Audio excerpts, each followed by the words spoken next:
اعوذ باللہ من الشیطان الرجیم بسم اللہ الرحمن الرحیم۔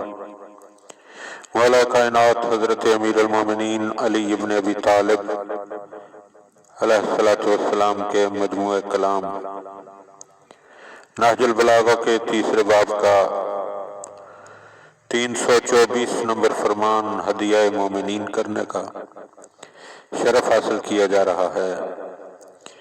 وقال علیہ السلام، آپ علیہ السلام نے ارشاد فرمایا، اتقوا معاصی اللہ فی الخلوات، اللہ کی نافرمانی کے کاموں سے تنہائی کے مقامات میں پرہیز کرو۔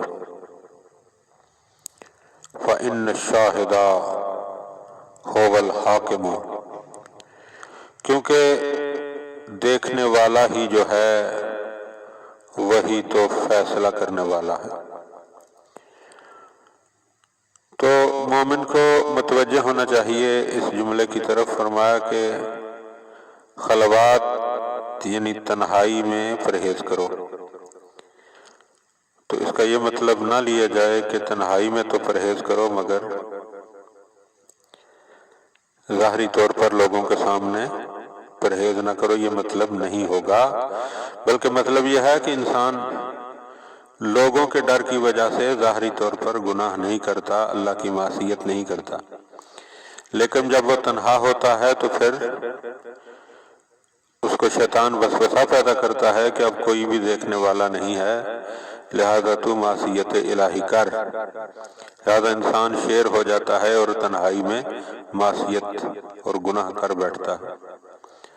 تو مولا مومن کو متوجہ کر رہے ہیں کہ دیکھو، لوگوں کے سامنے تو تم گناہ نہیں کرتے یقیناً، کیونکہ لوگوں سے ڈرتے ہو، اللہ سے نہیں ڈرتے، لوگوں سے ڈرتے ہو، لیکن تنہائی میں تم گناہ کرتے ہو کیونکہ تمہیں یہ خیال ہوتا ہے کہ تمہیں کوئی بھی دیکھنے والا نہیں ہوتا۔ لیکن یاد رکھو کہ جس ہستی نے بروز قیامت فیصلہ کرنا ہے، تمہارے اس گناہ کی سب سے بڑی گواہ وہی ہستی ہے، یعنی خالق کائنات اللہ عز و جل ہے۔ لہذا محتاط ہو جاؤ، نہ جلوت میں گناہ کرو نہ خلوت میں گناہ کرو۔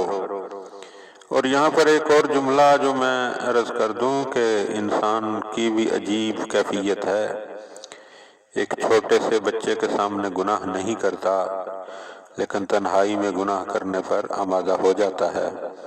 اس کا مطلب ہے کہ ایسے شخص کی نظر میں اللہ کی قدر و قیمت و منزلت ایک چھوٹے سے بچے کے برابر بھی نعوذ باللہ نہیں ہوتی۔